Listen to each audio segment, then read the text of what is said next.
me pranga të lidhura, libër në duar dhe mbështetës nga arti e showbizi që e prisnin në sallë, kryebashkiaku i Tiranës Erion Veliaj u paraqit në seancën e gjykatës administrative të premten e 8 majit.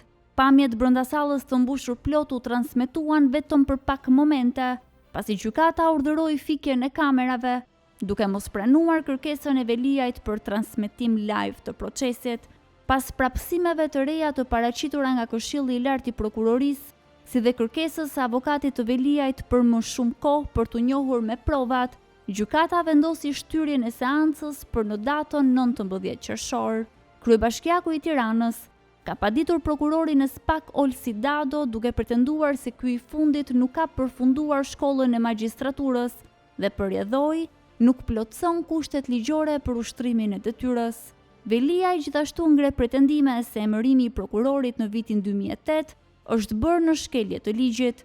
Nga ana tjetër, Këshilli i Lartë i Prokurorisë i ka kërkuar gjykatës administrative që Veliaj të mos legjitimohet si palpaditse në këtë proces ndaj prokurorit të SPAK.